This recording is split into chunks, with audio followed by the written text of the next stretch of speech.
संपूर्ण देश के हर कोने में, हर गांव में, हर शहर में इस अभियान को बहुत ही आनंद और बहुत उत्साह के साथ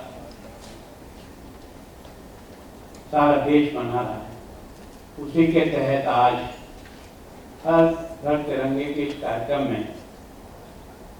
हमारे यहाँ के एडमिनिस्ट्रेटर श्री राजीव वर्मा जी, जी साहब श्री सुरेंद्र यादव जी, अन्य सभी अधिकारीगण, इस कार्यक्रम में सम्मिलित सभी अतिथि भाई और बहनों, प्यारे विद्यार्थी भाई बहन, ये हमारा सौभाग्य है कि हम आज स्वतंत्र देश के आजादी का यह आनंद का अनुभव कर रहे हैं। वास्तव में इस तिरंगे का महत्व हम तभी समझ पाएंगे कि इस तिरंगे की हिफाजत के लिए, इस तिरंगे के मान और सम्मान के लिए, इस तिरंगे के गौरव को बनाए रखने के लिए इस देश के हजारों हजारों लोगों ने अपनी कुर्बानी देकर के भी इसका मान और सम्मान बढ़ाने का प्रयत्न किया है। जब हम उस पुराने घटनाक्रम को ध्यान नहीं करेंगे तो हमें समझ में नहीं आएगा कि आज इस तिरंगे को जिस स्वाभिमान के साथ, जिस आनंद के साथ हम लहरा रहे हैं और उसको लहराने के साथ जो आनंद का अनुभव कर रहे हैं, उसके पीछे का इतिहास समझ में आएगा। तब समझ में आएगा कि वास्तव में इस तिरंगा के लिए लोगों ने किस प्रकार की कुर्बानियां दी है, जिसके कारण से आज हम स्वतंत्र भारत का ये अमृत महोत्सव काल और लगभग 15 तारीख के दिन अपन 77 वर्ष आजादी के पूरा करेंगे। मैं सोचता हूं कि मैं उस धरती पर खड़ा हूं जिस धरती ने इस तिरंगे के लिए ऐसे ऐसे बलिदान किए हैं जो युगों युगों तक लोग उसको याद रखेंगे। यही वह धरती है जहां भगत सिंह ने फांसी के तख्ते को चूमते हुए भी देश की आजादी के लिए और इस तिरंगे के मान और सम्मान के लिए सब कुछ देश को जागृत करने के लिए अपने आप को उत्सर्ग कर दिया। ये वही धरती है लाला लाजपत राय के अंग्रेजों के खिलाफ जिस आजादी के बिगुल को बजाया था और जिस प्रकार से यातनाएं और पीड़ाएं बर्दाश्त की थी, वो धरती भी यही है। जलियांवाला बाग का कांड जिसने संपूर्ण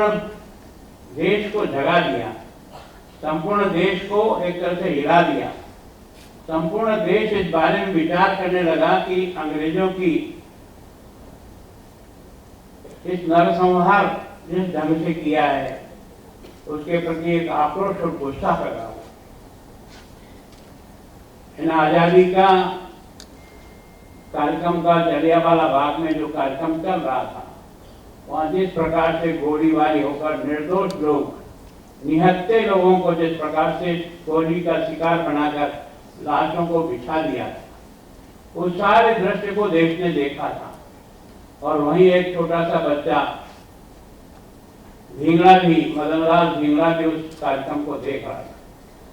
और उस नरसंहार के बाद उसके मन में एक संकल्प हुआ कि जब तक इस दुष्ट को मैं मारूंगा नहीं, तब तक मुझे चैन नहीं मिलेगी। और इसलिए हम केवल इंग्लैंड में पढ़ने इसलिए गया था कि उसने उस जायर को गोली से मारने के बाद ही अपनी मन की जो गुस्सा था वो शांत हुआ, उसको बलिदानी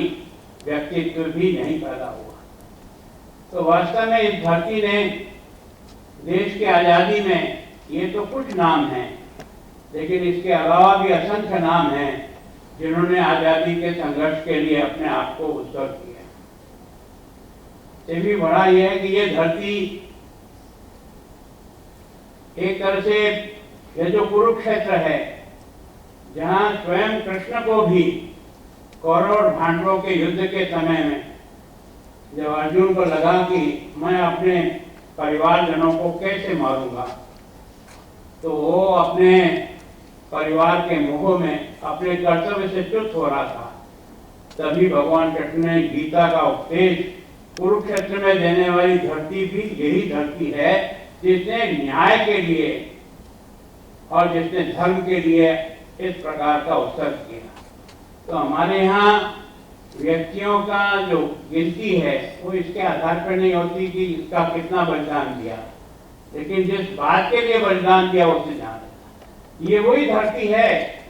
जहाँ गुरु गोविंद सिंह ने अपने 4 बच्चों का बलिदान किया। आप शायद कल्पना भी नहीं कर सकते हैं, आप में से उसको पता होगा कि नहीं होगा। 2 युद्ध भूमि में समाप्त हो गए और 2 एक तरह से पकड़ करके उनको मजबूर किया था कि तुम धर्म परिवर्तन करो, लेकिन वो छोटे बच्चे जरूर थे, लेकिन अपने धर्म और ईमान के प्रति कितने कट्टर और कितने मतलब अडिग थे कि वास्तव में उस घटना ने संपूर्ण देश को आज नहीं अनादिकाल तक प्रेरित करता रहेगा।